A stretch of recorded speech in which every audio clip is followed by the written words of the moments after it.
तो पिछले एपिसोड में रुयान और टैन्यू के लोगों के बीच में बहुत ही खतरनाक फाइट होने लगी थी, जिसके बाद अगले सीन में हम देखते हैं कि रुयान की हालत काफी खराब हो गई होती है, क्योंकि जून और हुआंगफू एक साथ में मिलकर इसके ऊपर अटैक कर रहे थे। इसके बाद हम देखते हैं कि हुआंगफू इसके ऊपर बहुत ज्यादा गुस्सा होता है और वो इसे मारकर अपने मरे हुए साथियों का बदला लेना चाहता था। अब इतनी बात कहने के बाद वो फिर से इसके ऊपर अटैक कर देता है, जिसके बाद हम देखते हैं कि रुयान इसके अटैक से खुद को बचाना चाहता था, लेकिन तभी इसी वक्त जून भी यहाँ पर आ जाता है और इसीलिए हुआंगफू के अटैक से उसका हाथ जख्मी हो जाता है। इसके बाद हम देखते हैं कि वो इन दोनों के ऊपर काफी गुस्सा होने लगा था और कहने लगता है कि तुम दोनों एक साथ में मिलकर मेरे ऊपर अटैक कर रहे हो और क्या इस बात से तुम्हें अपने ऊपर शर्म नहीं आती। तब इस पर जून उससे कहता है कि चाहे तुम इसे कुछ भी बोलो, लेकिन असल में आज तुम्हें यहाँ से कोई भी नहीं बचा पाएगा और इसीलिए मैं वादा करता हूँ कि तुम मेरे हाथों जरूर मरोगे। तभी इसी बीच हम देखते हैं कि रुयान इसकी ऐसी बात सुनकर मुस्कुराने लगता है, जिसका साफ मतलब था कि वो इनके साथ में कोई चालाकी करना चाहता था। और तभी अचानक से वो इनको चकमा देकर यहाँ से भागने की कोशिश करता है, लेकिन असल में वे दोनों भी इतनी आसानी से इसे नहीं छोड़ने वाले थे और इसीलिए हम देखते हैं कि वे दोनों भी तुरंत इसका पीछा करना शुरू कर देते हैं। वहीं दूसरी तरफ हम देखते हैं कि रुयान भागते हुए काफी दूर आ गया था और इस बात से उसे ऐसा लग रहा था कि वो इन दोनों के हाथों से बच गया है, लेकिन तभी इसी वक्त जून यहाँ पर इसके सामने आ जाता है और वो तुरंत ही इसके ऊपर अटैक करना भी शुरू कर देता है। जिसके बाद हम देखते हैं कि रुयान तो इसके अटैक से खुद को बचाना चाहता था, लेकिन असल में वो इसके सामने कुछ भी नहीं कर पाता। इसके बाद जून उससे कहता है कि तुमने अपने लोगों को भेजकर मेरे सभी साथियों को मार दिया, लेकिन क्या तुमने सोचा था कि तुम्हारे साथ में कभी ऐसा होगा। लेकिन पीछे से हुआंगफू भी अब यहाँ पर आ गया होता है, जिसके वजह से हम देखते हैं कि रुयान इनके सामने कुछ भी नहीं कर पाता और इस तरह से वो यहाँ पर इन दोनों के बीच में बहुत ही बुरे तरीके से फंस गया था। वहीं दूसरी तरफ हम देखते हैं कि बिंगबिंग एक लड़की के साथ में फाइट कर रही होती है, लेकिन असल में वो लड़की इससे ज्यादा पावरफुल थी, जिसके वजह से वो इसके ऊपर भारी पड़ने लगती है। इसके बाद हम देखते हैं कि बिंगबिंग यहाँ से बचने के लिए भागने की कोशिश करती है, लेकिन तभी वो लड़की आकर इसके ऊपर अटैक कर देती है। जिसके बाद हम देखते हैं कि बिंगबिंग के गर्दन पर कट लग गया था और तभी वो लड़की इसे मारने के लिए फिर से इसके ऊपर अटैक करने के लिए आ जाती है, लेकिन तभी हम देखते हैं कि चिंगसुआन इसकी मदद करने के लिए यहाँ पर आ गई होती है, जो कि तुरंत ही इस लड़की के ऊपर अटैक करके इसके हाथ को काट देती है। अब इसके वजह से वो लड़की इनके सामने कुछ भी नहीं कर पाती और अपने हाथ के कट जाने के वजह से वो इनके सामने पूरी तरह से कमजोर हो जाती है। तब इस मौके को देखकर वे दोनों अब एक साथ में मिलकर इसके ऊपर अटैक कर देती हैं और इस तरह से वो इस लड़की को जान से मार देती है। लेकिन अब इसके बारे में पता चलने पर उसके साथ वाला लड़का इनके ऊपर काफी गुस्सा हो गया था और हम देखते हैं कि वो इनके साथ में फाइट करने के लिए भी आ जाता है। इसके बाद वो गुस्से में इनसे कहता है कि तुमने मेरे साथी को मार दिया और इसीलिए मैं भी अब तुम्हें नहीं छोड़ूंगा। लेकिन हम देखते हैं कि उन दोनों को भी इससे कोई डर नहीं था और इसीलिए वो दोनों भी तुरंत इसके ऊपर अटैक करने के लिए आ जाती हैं। वहीं दूसरी तरफ हम देखते हैं कि दोनों तरफ के बहुत सारे लोग एक दूसरे के साथ में फाइट कर रहे थे, लेकिन तभी इसी बीच सिनी भी यहाँ पर आ जाती है और वो एटर्नल इमोर्टल सेक्ट और डिवाइन सोल इमोर्टल पैलेस के लोगों को मारने लगती है। पर तभी इसी बीच हमें यहाँ पर एक लड़के और एक लड़की को देखते हैं, जो कि दिखने में बहुत ही पावरफुल लग रहे थे और वो हुआंगफू सेक्ट के लोगों को बहुत ही आसानी से मार रहे होते हैं। इसके बाद वो लड़का उस लड़की से कहता है कि अब हम दोनों को टीम अप कर लेना चाहिए, क्योंकि मुझे लगता है कि हम दोनों एक साथ में मिलकर उसे बहुत ही आसानी से मार पाएंगे।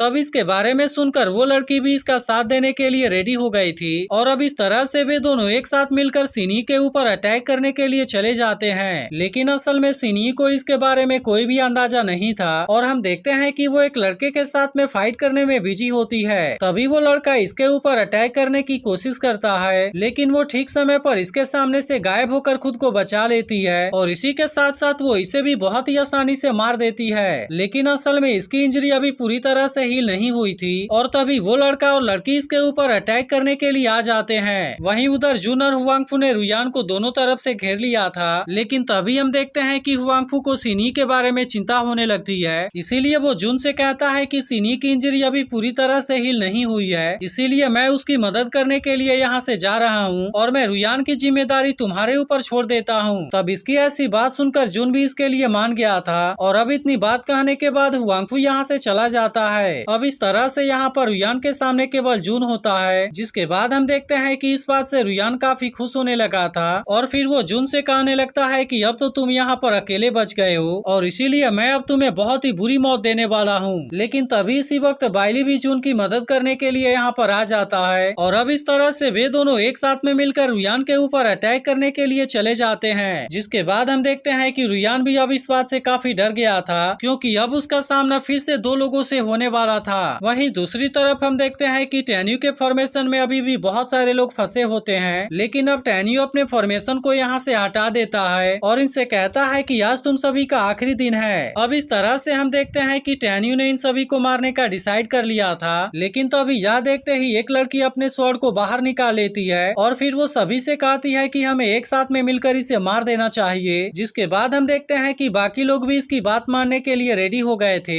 और इसीलिए वे लोग भी टैन्यू का सामना करने के लिए रेडी हो जाते हैं। लेकिन असल में टैन्यू को तो इसके बारे में कोई भी चिंता नहीं होता और वो इनसे कहता है कि मैं अब तुम्हें तुम्हारे ही तरीके से जवाब दूंगा। अब इस तरह से हम देखते हैं कि इनके बीच में भी फाइट होने वाली होती है और इसके बाद एपिसोड यहीं पर एंड हो जाता है।